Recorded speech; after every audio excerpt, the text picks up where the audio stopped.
Les amis, on se retrouve pour l'actualité blockchain et crypto de la semaine. Comme d'habitude, on commence par les prix. On a toujours un Ether qui est relativement haut pour plusieurs raisons, mais la raison principale, vous la connaissez, hein. Il y a un ETF sur l'Ether qui a été accepté.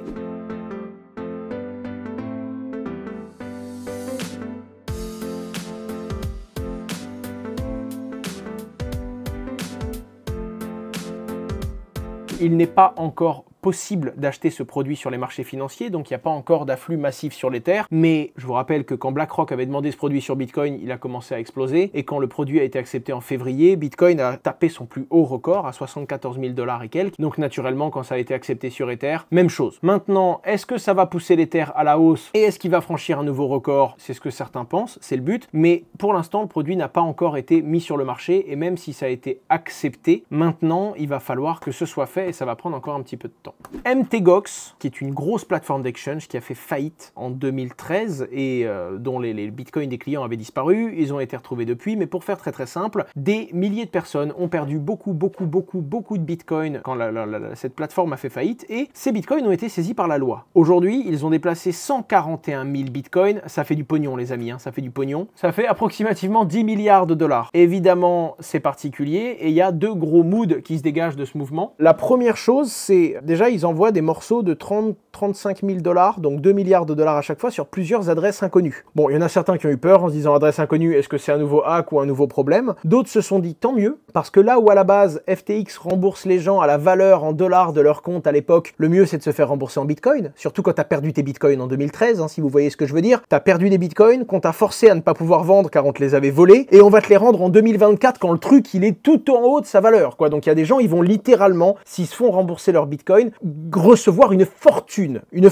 En l'occurrence, on ne sait pas, et on ne sait pas si les gens vont être remboursés en dollars au prix de l'époque ou s'ils vont être remboursés en crypto. Donc pour certains, c'est un mouvement finalement d'espoir en se disant c'est la société MTGOX qui en faillite récupère les bitcoins pour les redistribuer à ses clients. On peut pas le savoir, en tout cas il y a un truc qui fait peur, c'est que quoi qu'il arrive, que ce soit les clients qui reçoivent ça ou que ce soit la justice qui vende des bitcoins pour rembourser les gens en dollars, pour beaucoup de gens, s'il y a 10-12 milliards de dollars de bitcoins qui arrivent sur les marchés et qui sont vendus, ben ça va faire une méga grosse pression vendeuse. Est-ce que ça va dumper? Est-ce que ça va vendre? On n'en sait rien. Maintenant, 10 milliards de dollars, quand on voit les volumes journaliers sur Bitcoin, c'est pas ça qui devrait lui faire se péter la gueule, hein. Volume 24 heures, c'est 15 milliards de dollars. Alors oui, c'est une journée entière de pression de vente. En plus, il y a 15 milliards, c'est du flux de change. Donc il y a la moitié en achat, la moitié en vente, puisque c'est un change par définition. Mais ce que je veux dire, c'est que c'est pas non plus comme si ça allait vendre du Bitcoin tous les jours et écraser le prix des marchés pendant 6 mois. Bitcoin a beaucoup de volume, et même si ça peut mettre une petite baisse et que ça peut calmer le cours, en réalité ça va également permettre à beaucoup d'en acheter.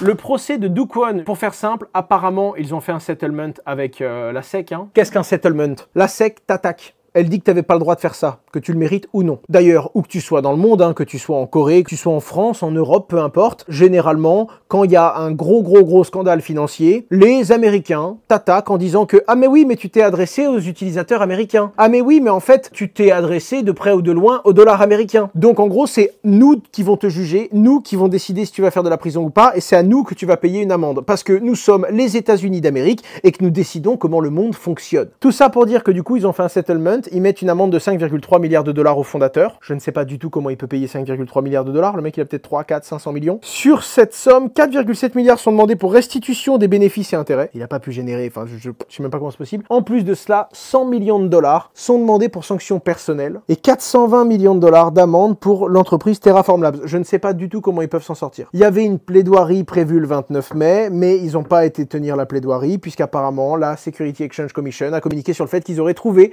un accord. Quel genre d'accord, j'en sais rien. Mais en tout cas, quand on sait que CZ, l'ancien PDG de Binance, a pris 4 mois de prison pour violation des lois américaines, je sais pas du tout ce que va prendre Do Kwon, mais je pense qu'il va faire un petit peu de zonzon, les amis. Il va manger des oranges pendant un moment. Blockchain, MEV et abus de marché. L'Union européenne considère désormais que certains abus de MEV, Maximum Extractable Value, qui font que les validateurs qui sur la blockchain Ether vont faire passer certaines transactions mieux payées, parce que c'est dans leur intérêt de faire passer les transactions mieux payées, puisque tu veux sécuriser des transactions qui t'apportent plus, sauf que généralement, les gens qui payent plus pour faire passer leurs transaction en premier, généralement c'est des fois pour faire des front runs ou pour abuser des marchés financiers. Eh ben ils peuvent désormais s'attaquer aux validateurs, à ceux qui acceptent ces méthodes et du coup les sanctionner légalement. Et c'est d'ailleurs drôle parce que ça fait écho à une solution que j'ai découvert cette semaine d'un des outils de conformité qui travaille avec Meria, qui s'appelle Solidus Labs et qui propose Stacking Guard, qui en gros est une solution qui va te permettre de vérifier quand tu vas opérer un bloc, d'être sûr que tu ne fais pas passer des transactions illégales, notamment de l'OFAC, de l'Office of Foreign Asset Control, mais également vérifier s'il y a des blacklists de transactions d'abus de marché et essayer d'être le plus compatible possible avec l'intégrité de marché. Bref, c'est des trucs assez techniques, mais là pour vous dire qu'ils commencent à rentrer dans le détail, quoi. En tout cas, l'ESMA, hein, qui est le régulateur européen, se positionne déjà là-dessus.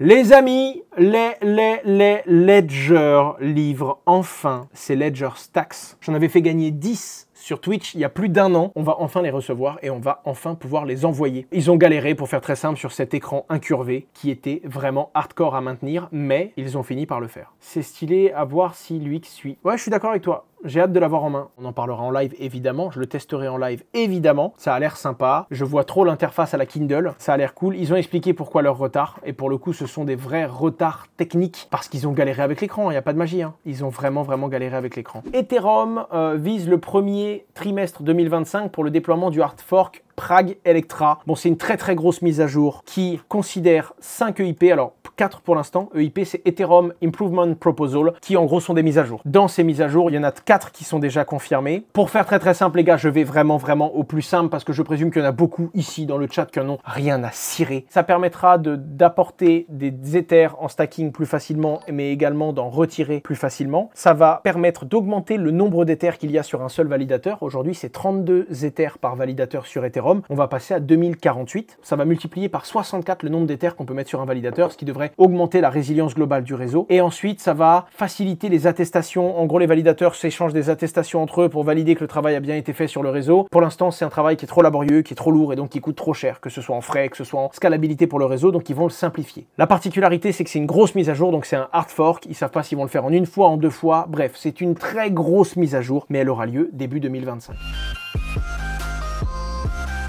Assez dingue. On parle d'une actualité qui est assez dingue. Ça ne veut pas dire grand-chose encore pour le moment. On ne peut pas creuser parce qu'il n'y a pas de matière. Hein. C'est juste des annonces qui ont été faites, mais c'est relativement intéressant. Mastercard fait la guerre à la crypto-monnaie parce que pour eux, c'est le marché de demain. Et ils font la guerre à Visa. Les deux doivent absolument prendre des parts de ce marché parce que à travers les crypto-monnaies, il y aura les paiements de demain et ça va avancer très rapidement. En l'occurrence, Mastercard lance une nouvelle solution. Ils en ont fait plein. Il y a déjà des cartes de paiement crypto Visa et Mastercard qui vous permettent de dépenser vos crypto-monnaies et de payer dans différentes boutiques. Mais là, il y a une petite chose un peu particulière. Mastercard lance un service peer-to-peer. Pour faire très simple, les particuliers vont pouvoir échanger entre eux. Évidemment, sur un réseau géré par Mastercard, évidemment, c'est une institution mondiale financière, donc ils sont méga régulés, on peut pas faire n'importe quoi. Même si ça va être régulé, même si ça va, dans les faits, être un réseau blockchain qui sera probablement centralisé sur sa gestion, ça reste un registre distribué, même s'il y aura peu d'acteurs, qui va permettre à des particuliers de s'échanger entre eux. En gros, t'arrives, qui que tu sois, d'ailleurs leur but à eux, c'est de viser l'Amérique latine et l'Europe, donc pour vous dire que c'est quand même particulier, le marché de l'Amérique latine, c'est des marchés qui, en termes de conformité, sont très particuliers et peuvent pas tout le temps interagir. Moi, je sais qu'un mec qui vient d'Amérique latine, qui veut s'onboarder sur Meria, ma conformité va grincer des dents. Déjà, quand les mecs qui viennent de 2-3 pays européens en particulier, c'est compliqué, des fois on peut pas les accepter, mais alors le mec, il ouvre un compte depuis la Colombie, c'est pas la même musique. Et en gros, l'objectif, c'est de permettre à un particulier d'échanger une crypto-monnaie qui a une certaine valeur, d'une certaine blockchain, avec un autre particulier qui veut faire un échange dans l'autre sens, avec une autre crypto qui vient d'une autre blockchain, et que ce soit Mastercard qui opère la transaction peer-to-peer. Affaire à suivre, on est vraiment au début. Pour l'instant, ce sera tout sauf anonyme, ce sera tout sauf sans KYC. Évidemment, les gars, c'est Mastercard. Ils vont pas faire un truc comme ça, ils peuvent pas. Légalement, ils ont pas le droit de le lancer. Et surtout, Mastercard risque tout ce qu'ils ont déjà. Autant te dire que si tu perds ta licence et que t'as plus le droit de bosser avec des banques sur les cartes de crédit du monde traditionnel, juste pour lancer ton truc peer-to-peer, tu te fais fumer. Ils vont perdre la plupart des marchés qu'ils ont. Donc ça n'arrivera pas. Mais en attendant, c'est quand même pas n'importe qui. Et les mecs se lancent dans le peer-to-peer. Donc ça va commencer à faire du bruit. Sur du très court terme, ça veut rien dire. Le truc est pas encore disponible. Ils disent quel marché ils visent, mais on peut pas encore l'utiliser. Quand on va l'utiliser, ce sera encore très centralisé. décentralisé. Donc, mais en tout cas, ça vous dit Mastercard, l'une des plus grosses sociétés qui processe du paiement, avance sur les solutions pair à pair. Pour que Mastercard eux-mêmes en direct disent le monde de la blockchain permet de faire sauter les intermédiaires, on propose nous-mêmes un système qui permet à Madame Michu d'échanger avec Madame Michu, le monde est en train de changer. C'est ce qu'on appelle un signal faible. Et je le trouve très fort. Les gens n'ont pas assez parlé. Pour moi, c'est assez important. Ça veut rien dire à là, maintenant, tout de suite, mais à l'échelle de l'évolution de la blockchain, des cryptos et des paiements, ça veut quand même dire qu'il y a des gros qui bossent sur des trucs sérieux, quoi.